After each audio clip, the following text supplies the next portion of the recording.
एक सुनसान रोड और उसके आसपास कुछ भी नहीं, सन्नाटा।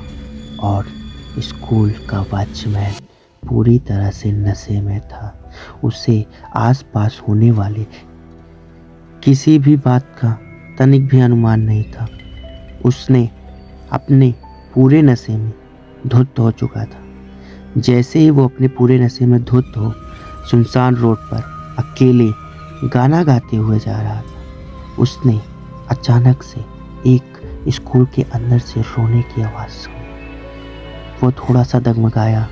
उसे थोड़ा सा अजीब लगा कि इतनी रात को आखिर कौन बच्चा है जो स्कूल के अंदर रो रहा है।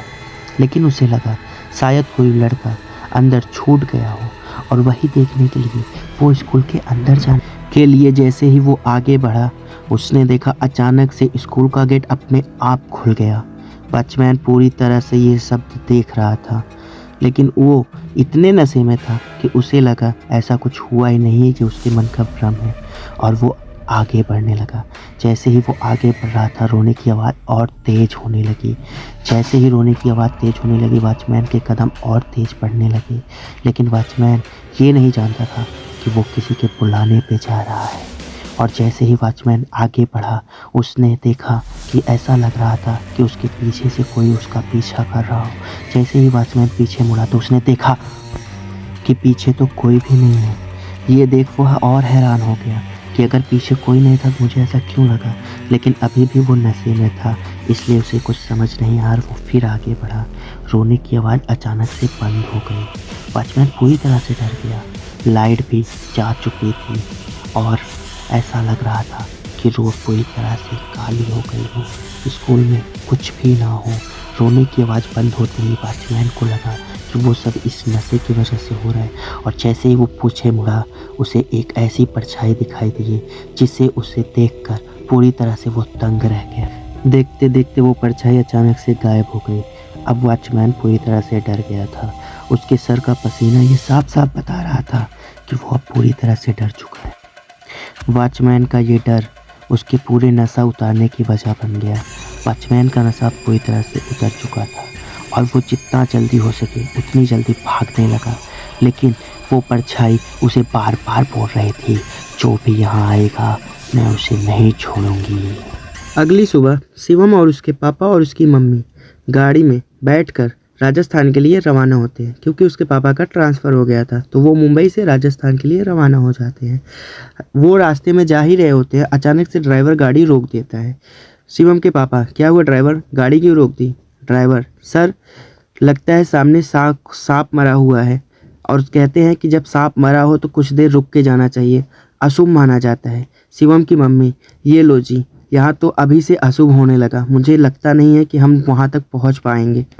शिवम के पापा बोले, ड्राइवर क्या बात कर रहे हो, तुम भी इन सब में मानने लगे हो, चलो ऐसा कुछ नहीं होता है। और ड्राइवर चलने लगा। वो राजस्थान अब पहुंच चुके थे। शिवम बहुत खुश था। उसने अपने पापा से कहा, पापा कल हम एडमिशन कराने स्कूल में जा रहे हैं ना? शिवम के पापा, हाँ बेटा कल हम चलेंगे, अब तुम सो जाओ, कल हमें चलना भी होगा ना, जल्दी से सो जाओ।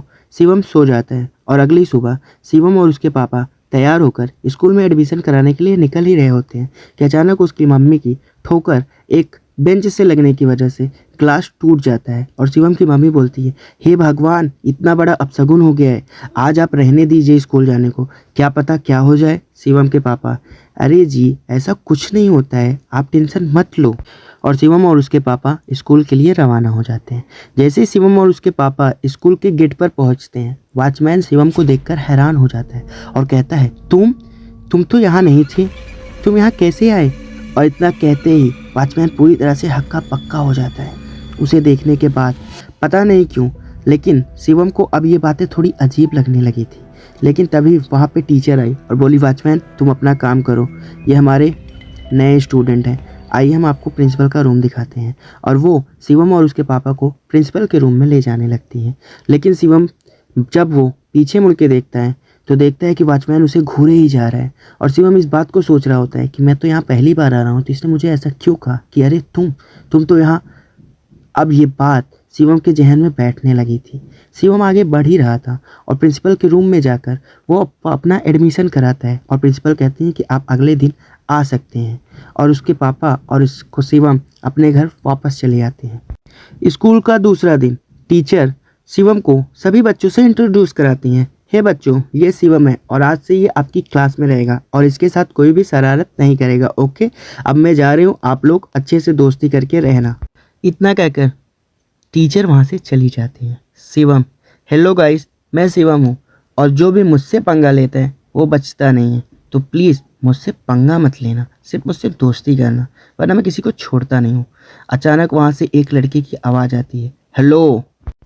खुद को इतना ही समझदार और इतना ही होशियार समझते हो तो मेरा एक चैलेंज पूरा करो। अगर तुमने ऐसा कर लिया तो मैं मान जाऊँगा कि हाँ, तुमसे पंगा लेना बहुत खतरनाक है। शिवम कहता है, अच्छा बताओ क्या करना होगा मुझे। वो कहता है, हमारे स्कूल में एक लाइब्रेरी है, वहाँ तुम्हें एक रात गुजारनी होगी। अगर तुमने एक रात गुजार ली तो मैं जो तुम कहोगे वो करूँगा और मैं मान जाऊँगा कि तुमसे बड़ा इस दुनिया में कोई नहीं।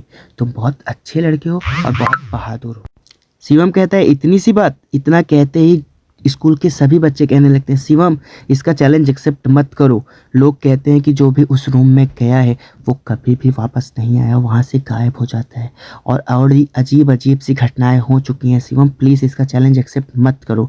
लेकिन शिवम किसी की नहीं सुनता है और कहता है, ठीक है मैं एक रात वहाँ गुजारूँगा, लेकिन मेरा भी एक शर्त है। अगर मैंने एक रात वहाँ गुजार के चला आया तो तुम्हें भी एक रात वहीं गुजारनी होगी। अंकित कहता है, ठीक है मैं गुजार लूँगा। और ये शर्त के लिए शिवम तैयार हो जाता है और एक्सेप्ट कर लेता है उसका चैलेंज। इतना कहकर अंकित वहाँ से चला गया। स्कूल के सभी बच्चे जा चुके थे, लेकिन वहाँ पर एक लड़की रुकी हुई थी जिसका नाम अर्पिता था। अर्पिता ने शिवम से बोला, शिवम तुमने चैलेंज तो एक्सेप्ट कर लिया, लेकिन प्लीज़ मत जाना, वहाँ जो भी जाता है वो कभी वापस नहीं आता। शिवम कहता है, तुम शांत रहो यार अर्पिता, तुम टेंशन ना लो, मैं जाऊँगा भी और वापस आऊँगा भी। और वो रात में वहाँ पर रुकता है। जैसे ही अगली सुबह होती है, लोग वहाँ पे इकट्ठे होते हैं और लाइब्रेरी का गेट खुला हुआ होता है। प्रिंसिपल कहती है, ये लाइब्रेरी का गेट किसने खोला। और शिवम वहाँ से बड़े ही अलग अंदाज में निकलता है और सब देखकर उसे हैरान हो जाते हैं कि इसने पूरी रात गुजार ली और इसे कुछ हुआ भी नहीं। ये देखकर प्रिंसिपल बहुत गुस्सा होती है। वो कहती है, शिवम ये तुम्हारी पहली गलती थी, इसलिए मैं तुम्हें माफ़ कर रही हूँ, आज के बाद ये गेट दोबारा नहीं खुलना चाहिए। शिवम कहता है, ठीक है मैडम। और शिवम कहता है, भाई मैंने तो चैलेंज एक्सेप्ट किया और उसे पूरा किया, अब तेरी बारी। अंकित को लगता है कि ये जो कहानी है शायद झूठी हो, क्योंकि अगर ये बच सकते हैं तो मैं क्यों नहीं। और वो चैलेंज एक्सेप्ट कर आज रात को रुकने वाला होता है, लेकिन उसे ये नहीं पता होता है कि आज रात की रात अमावस्या की रात है और आज भूतों की शक्ति 10 गुना बढ़ जाती है। रात के 9 बज चुके थे, लेकिन अंकित को अब ऐसा लग रहा था कि अब तो कुछ भी नहीं होने वाला है, क्योंकि अगर होना होता तो अभी तक हो चुका होता। और उसे भी ये लगने लगा कि ये जो कहानियाँ हैं सब झूठी हैं। लेकिन जैसे ही रात के 10 बजे, सुनसान रोड, बिजली कड़कने की आवाज़, लाइट भी जा चुकी थी, भेड़िए बहुत ज़ोर ज़ोर से चिल्ला रहे थे और शिवम की बात अंकित को याद आ रही थी कि यहाँ पे ऐसा कुछ भी नहीं होगा। लेकिन अंदर से वो थोड़ा सा डर चुका था। और जैसे ही रात के 11 बजे शुरू हुई असली कहानी, पता नहीं कहाँ से उसे रोने की आवाज़ आने लगी। अंकित बहुत हैरान हुआ कि यहाँ तो सिर्फ मैं रुका हूँ, तो ये रोने की आवाज़ कहाँ से आ रही है। और जैसे ही वो ये देखने के लिए बाहर जाने लगा, लाइब्रेरी के पास जाने लगा, उसने देखा वहाँ पे एक परछाई दिख रही थी। शिवम की बात उसे याद थी, लेकिन उसने कहा अगर उसके साथ कुछ नहीं हुआ तो मेरे भी साथ नहीं होगा। इतना सोचकर वो आगे बढ़ा। उसने आगे जाते ही देखा कि जहाँ से उसे रोने की आवाज़ आ रही थी वहाँ तो कोई भी नहीं था। अब अंकित के सर से पसीने की एक एक बूंद टपकने लगी। उसका पसीना साफ बता रहा था कि वो कितना डर चुका था। डरते डरते वो वापस लाइब्रेरी की ओर जाने लगा। अचानक उसे एक हंसने की आवाज़ सुनाई दी, हा हा हा हा हा।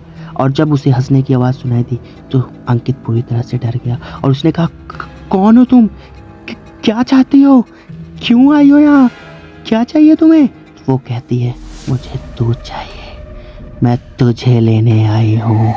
इतना सुनते ही अंकित की आंखों से आंसू गिरने लगे और बोलने लगा, मम्मी बचाओ। और वो बोली, अब तुम्हें बचाने कोई नहीं आएगा, अब तुम मेरे साथ चलोगे। और जैसे ही उसने पीछे मुड़ के देखा, वो परछाई ठीक उसके सामने आ गई और अंकित पूरी तरह से बेहोश हो गया। अगली सुबह जब स्कूल में शिवम आया तो उसने देखा बहुत भीड़ लगी हुई थी। उसने पूछा अर्पिता से, क्या हुआ अर्पिता, यहाँ पे इतनी भीड़ क्यों लगी हुई? अर्पिता ने बताया कि शिवम, तुमने कल चैलेंज लगाया था और अंकित आज गायब हो चुका है, मतलब उस रूम के भूत ने उसे ले गया। शिवम बोला, क्या? ऐसा कैसे हो सकता है? उसके पापा आए हुए हैं। अब तुम जानो शिवम, ये क्योंकि ये सब तुम्हारी वजह से हुआ है। शिवम पूरी तरह से हैरान था।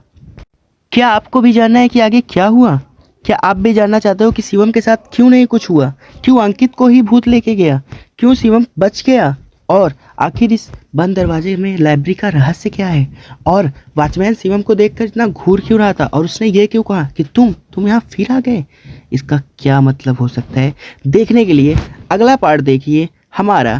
Thanks for the watching this video. हमारे चैनल को सब्सक्राइब कर लीजिए ऐसे ही लेटेस्ट वीडियो को देखने के लिए।